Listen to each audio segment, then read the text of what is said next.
Hello students. So in this video we are going to discuss another method for speed control of DC motor which is armature resistance control method. तो अभी तक हमने field resistance control किया, field में हमने resistance लगाया था, shunt में हमने फील्ड के सीरीज़ में रेजिस्टेंस लगाया था और सीरीज़ वाइंडिंग में हमने देखा था कि शंट में एक डाइवर्टर सर्किट लगाया था। अब हम आर्मेचर के ये वाला फैक्टर हमने डिस्कस कर लिया। तो अब हम करेंगे आर्मेचर रेजिस्टेंस से अब हम इस रेजिस्टेंस को चेंज करके इसका इफ़ेक्ट देखेंगे। अभी तक हमने देखा कि ये जो फील्ड था इसको हमने वीकनिंग किया, फील्ड वीकनिंग मेथड था जो पिछला मेथड था। मींस उसमें फ्लक्स आपकी कम हो रही थी क्योंकि रेजिस्टेंस हम ऐड कर दे रहे थे या डाइवर्टर सर्किट ऐड कर दे रहे थे जिससे फील्ड फ्लक्स कम हो रही थी और स्पीड बढ़ जा रही थी। तो हमने ये देखा था कि जो फील्ड वीकनिंग मेथड है उसमें जो स्पीड है वो हमेशा बेस स्पीड से ज़्यादा ही रह रही थी, बेस स्पीड से हम उसको कम नहीं कर पा रहे थे। पर आर्मेचर रेजिस्टेंस कंट्रोल मेथड से हम स्पीड को बेस स्पीड से कम कर सकते हैं। देखते हैं कैसे कर सकते हैं। एक और चीज़ मैं आपको पिछले लेक्चर में मेरे से मिस हो गया था, वो भी मैं आपको इसमें बताऊंगी। तो अब देखते हैं, ये आप इक्वेशन जानते हैं तो आप लिखेंगे वी नो दैट, ठीक है। सो यहाँ पे आप देखिए ई जो है, ई की क्या इक्वेशन बनती है, वी टी माइनस आइए आ रहे मोटर के केस में। तो अब यहाँ पे हमने इधर रेजिस्टेंस ऐड कर दी आर्मेचर सर्किट में, मींस इधर आर ए प्लस आपका आर हो गया जो भी यहाँ पे हमने ये एक्सटर्नल रेजिस्टेंस ऐड की। तो इस वजह से क्या हुआ, ये वाला फैक्टर इंक्रीज हो गया, आइए आर ए इंक्रीज हो चुका है। तो ये जो अब वी टी में से सब्ट्रैक्ट हुआ वो ज़्यादा सब्ट्रैक्ट हुआ, तो जो ई है वो आपका कम हुआ, ठीक है। ई आपका कम हो गया है। और करंट का अगर हम रिलेशन देखें तो आप देखो करंट, इसी इक्वेशन से आप देखिए करंट कैसे निकलेगा, E V T minus E upon R A plus R, ये करंट की इक्वेशन रहेगी। इसी इक्वेशन को मैंने रीअरेंज करके लिखा है। तो अब जब रेजिस्टेंस सर्किट में इंक्रीज हो रही है, ये चीज़ अब इंक्रीज हो चुका है, तो करंट क्या होना चाहिए आपका, डिक्रीज होना चाहिए, ठीक है। ये तो क्लियर है आपको, क्योंकि आर्मेचर में रेजिस्टेंस हमने इंक्रीज कर दी तो आर्मेचर का करंट डिक्रीज होना चाहिए। बट आपने अभी अभी देखा कि जो ई है, ठीक है, ई जो है दैट इज ऑल्सो डिक्रीजिंग, ठीक है। ई वाला फैक्टर डिक्रीज हो रहा है क्योंकि ये बढ़ चुका है, तो ई डिक्रीज हो रहा है। अब वी टी में से जो चीज़ माइनस हो रही है वो कम हो रही है। पहले मान लो 2 था माइनस, 200 माइनस हो रहा था, अब 100 माइनस हो रहा है, तो ऊपर वाली फैक्टर जो है वो इंक्रीज हो रहा है। ओवरऑल ऊपर वाला जो फैक्टर है वो इंक्रीज हो रहा है बेसिकली, ठीक है। तो ऊपर वाला फैक्टर अगर इंक्रीज हो रहा है तो करंट क्या होना चाहिए, इंक्रीज होना चाहिए। तो नीचे आप देखो रेजिस्टेंस के इंक्रीज होने से क्या हम देख रहे थे, जब हमने रेजिस्टेंस ऐड की सर्किट में तो आपका करंट इसके अकॉर्डिंग डिक्रीज हो रहा है, इन्वर्स रिलेशन।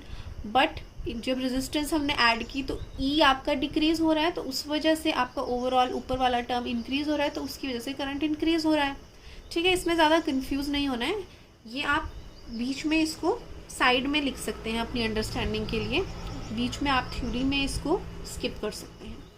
तो इससे हम देख सकते हैं कि करंट क्या रह रहा है यहाँ पे, ऑलमोस्ट कांस्टेंट रहेगा, इक्विलिब्रियम मेंटेन करके रहेगा, क्योंकि जितना इंक्रीज हो रहा है उतना ही डिक्रीज हो रहा है। दोनों फैक्टर्स कैंसिल आउट कर देंगे और करंट ऑलमोस्ट इसमें सेम रहता है। मतलब ये जो करंट है वो रेजिस्टेंस जब चेंज करेंगे तो इस करंट पे ज़्यादा कुछ फ़र्क नहीं पड़ेगा, क्योंकि वो हमने अभी स्टडी किया, वो कांस्टेंट रहेगा।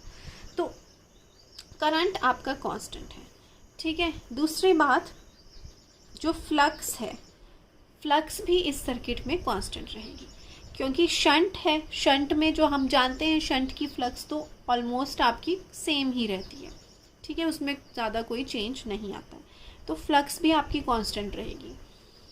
तो अब आप जानते हैं टॉर्क का जो फॉर्मूला है, torque is directly proportional to K phi into I A होता है, राइट।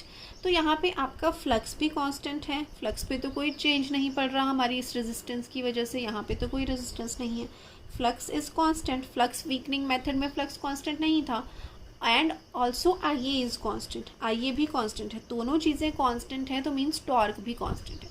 इसलिए जो आर्मेचर रेजिस्टेंस कंट्रोल मेथड है it is also known as constant torque method, right. इसको कांस्टेंट टॉर्क मेथड भी कहते हैं, ठीक है। तो अभी मैं आपको ये पूरी थ्योरी दूंगी, डोंट वरी। और जो हमारा दूसरा प्रीवियस मेथड था जो हमने पिछली बार स्टडी किया, फील्ड वीकनिंग मेथड, उसको हम कांस्टेंट पावर मेथड कहते हैं। कांस्टेंट पावर मेथड उसको क्यों कहते हैं, क्योंकि वहाँ पे आप जानते हैं पावर जो होती है that is equal to E into I, ये होता है। तो वहाँ पे आपका ये दोनों फैक्टर्स आपके चेंज नहीं होते, ये दोनों फैक्टर आपके कांस्टेंट रहते हैं। आर्मेचर करंट तो वैसे ही कांस्टेंट रहता था, क्योंकि ई ए का हम जानते हैं, ई ए किसके बराबर होता है, N P phi Z upon 60A, और ऐसे भी लिख सकते हैं के फाइव एन लिख सकते हैं इसको। तो इस मेथड में क्या था आपका, फील्ड वीकनिंग मेथड में हम जानते हैं हम फ्लक्स को कम करते हैं, ठीक है। तो फ्लक्स को हम कम करते हैं, बट उसमें इस मेथड में हम देखते थे कि फ्लक्स को हम कम करते थे फील्ड वीकनिंग में तो स्पीड इंक्रीज़ होती थी, तो ये स्पीड इंक्रीज़ होती थी। तो जो ई ए है, फ्लक्स डिक्रीज़ हो रहा है, स्पीड इंक्रीज़ हो रही है, तो दोनों काउंटर बैलेंस होके ई ए आपका ऑलमोस्ट कांस्टेंट रहता है। तो इस केस में ई ए कांस्टेंट रहता है फील्ड वीकनिंग वाले मेथड में, और आई ए भी कांस्टेंट होता है, क्योंकि आर्मेचर करंट में तो हमने कोई रेजिस्टेंस ही ऐड नहीं की थी। तो इसलिए जो है वो फील्ड वीकनिंग मेथड जो है कल जो हमने किया लास्ट लेक्चर में, वो आपका कांस्टेंट पावर मेथड है। और ये जो मेथड है आर्मेचर रेजिस्टेंस कंट्रोल मेथड, उसको हम कांस्टेंट टॉर्क मेथड कहते हैं। कांस्टेंट इसमें हमने देखा, इसमें हम स्पीड को बेस स्पीड से इंक्रीज़ कर सकते थे, डिक्रीज़ नहीं कर सकते थे। इस मेथड में हम देखेंगे कि हम किस तरह से बेस स्पीड से उसको डिक्रीज़ कर सकते हैं, ठीक है। तो अब मैं आपको थ्योरी लिखवा, so in this you have to write that a resistor called controller is connected in series with armature, जो कि ये है। By using this method speeds below base speed can be achieved. As controller resistance increases, जैसे जैसे इसकी resistance हम increase करेंगे तो यहाँ पे जो ड्रॉप होता था आई ए आर ए ड्रॉप हम कहते थे, अब ये रेजिस्टेंस भी ऐड हो जाएगी उसमें। तो R A plus R S से अगर मैं इसको रिप्रेजेंट कर देती हूँ, तो आई आर ए जो ऑलरेडी रेजिस्टेंस थी, हम आर्मेचर सर्किट की जो रेजिस्टेंस लेते हैं वो आर ए है, और ये एडिशनल जो हमने ऐड की आर एस इसमें हमने ऐड कर दिया। तो ये जो ड्रॉप है ये इंक्रीज़ हो जाएगा, देयरफॉर स्पीड आपकी कम हो जाएगी। तो स्पीड है आपकी V T minus I A. अब इसमें क्या होगा, R A plus R S add हो जाएगा, और ये वाला फैक्टर इंक्रीज़ हो गया है तो ये आपका ओवरऑल डिक्रीज़ हो जाएगा। तो स्पीड मीन्स आपकी इंक्रीज़ हो जाएगी, सॉरी डिक्रीज़ हो जाएगी। तो इस केस में स्पीड आपकी डिक्रीज़ हो चुकी है। So further it is also called constant torque method. Torque का हमें इक्वेशन पता है, तो यहाँ पे फाई कांस्टेंट है क्योंकि फ्लक्स से कोई लेना देना नहीं है इधर, और आई ए भी कांस्टेंट है, तो टॉर्क जो है वो आपका कांस्टेंट रहेगा। अगेन बता रही हूँ आई ए क्यों कांस्टेंट है, क्योंकि हम जानते हैं इक्वेशन आपकी कैसे बनती है, V T minus I A R A ये होती है मोटर के केस में, और यहाँ पे R A plus R S भी है। तो अब ये वाला फैक्टर आपका इंक्रीज़ जब हो चुका है तो आई वी टी में से मतलब ज़्यादा चीज़ माइनस हो रही है, तो आपका ई जो है वो कम हो रहा है। सिमिलरली आप आई ए के लिए हम यहाँ पे देख लेते हैं। तो आई ए क्या है आपका, यहाँ पे इस इक्वेशन को अगर हम अरेंज करेंगे इस साइड ले जाके, तो ये आएगा आपका V T minus E upon R A plus R S, ठीक है। तो अब यहाँ पे आप देखिए R A plus R S तो इंक्रीज़ कर रहा है, तो उस वजह से आई ए डिक्रीज़ होना चाहिए, बट साथ में ही हम अभी देख चुके हैं ई भी डिक्रीज़ हो रहा है, तो ये जो फैक्टर माइनस हो रहा है वो डिक्रीज़ कम हो रहा है, तो ये ओवरऑल टर्म मतलब इंक्रीज़ कर रही है। तो इस वजह से करंट इंक्रीज़ करना चाहिए, इसकी वजह से डिक्रीज़ कर रहा है, एक ओवरऑल जो है वो कांस्टेंट रहता है, ठीक है। तो आप चाहें तो इसको भी अपने वर्ड्स में लिख सकते हैं, बट ये इसका मेन पॉइंट्स हैं। और आप ये चीज़ अपने फील्ड वीकनिंग मेथड में भी ऐड कर लेंगे कि field weakening method is your constant power method, ठीक है। लास्ट वाले नोट्स में आप ऐड कर लेंगे, क्योंकि पावर आपका ई इंटू आई ए होता है, और ई आप जानते हैं N P phi Z upon 60A, और उसको के फाइव एन भी लिखा जा सकता है।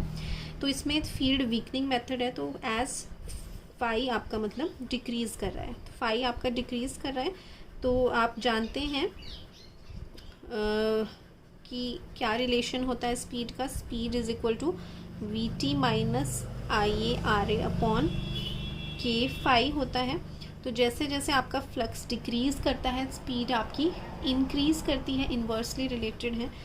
तो जैसे जैसे फ्लक्स डिक्रीज़ करती है we know that speed is equal to this, therefore speed increases, speed increase करती है, तो फ्लक्स डिक्रीज़ कर रही है, स्पीड इंक्रीज़ कर रही है। आगे आप इसके नीचे लिखेंगे देयरफॉर ओवरऑल जो ई ए है वो is constant, that remains constant. ठीक है, तो ई ए कांस्टेंट है, ऑल्सो आई ए भी कांस्टेंट है इस केस में, क्योंकि आई ए से कोई लेना देना नहीं है।